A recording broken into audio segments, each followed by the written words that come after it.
This is for Copilot. Can you draw a supercomputer over the 10 Sephirot from the Zohar, of course, and then we get into the whole numerology issues and coding related to numerology with the caption, Quo Vadis Homo Sapiens. And let's go back to the beginning on this. How does the Zohar relate to Kabbalah numerology?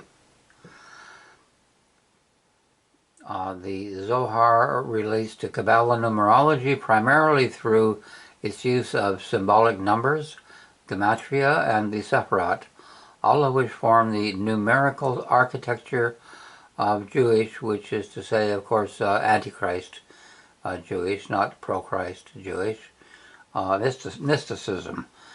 The Zohar is not a numerology manual, but it constantly interprets Scripture, note that, Scripture and everything else, through numerical patterns.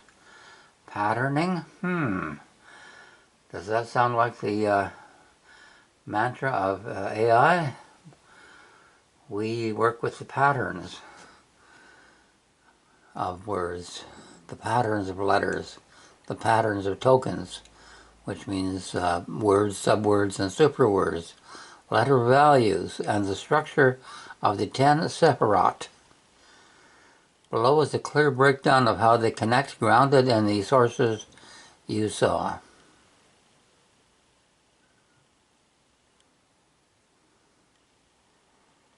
And here is the Copilot elaboration.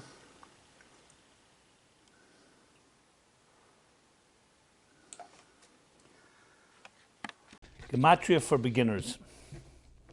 The art and science behind Jewish numerology.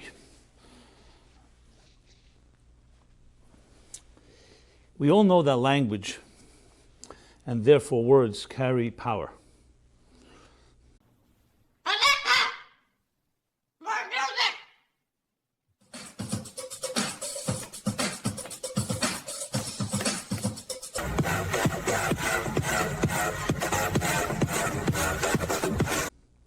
We just see that from the fact that it's the key to communication, the communication of our feelings to one another, whether it's from the earliest our childhood, formative years, communication of love, also unfortunately the communication of anger. So words carry power. They carry our expression, they carry our intentions, they carry our personality. The Goyim are bad. We are God's chosen people, they not. God created the Goyim to be our slaves. This is the truth. This is what the Talmud says. From Babylon, not even from Israel. Our passion, our emotions, and so on. And words are made up of letters. And very often, though we use this tool at our disposal all the time, it's called communicating, speaking, crying, singing.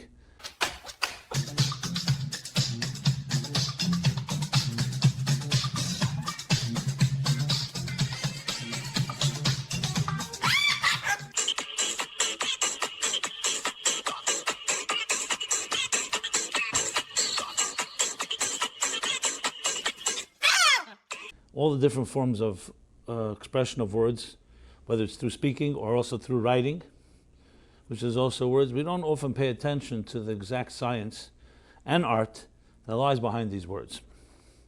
So in truth is the discussion of numerology, or the Hebrew word gematria, which comes from a Greek geometria, which is geometry. Essentially it's the study of numbers. But gematria particularly refers to the power and the energy that lies in the numbers that correspond to each letter, which I shall soon explain. Mystery Judaism ripened in Ashkenazi Europe in the 1500s. It's called Kabbalah, as later practiced by the Frankists, which Candace Owen cites.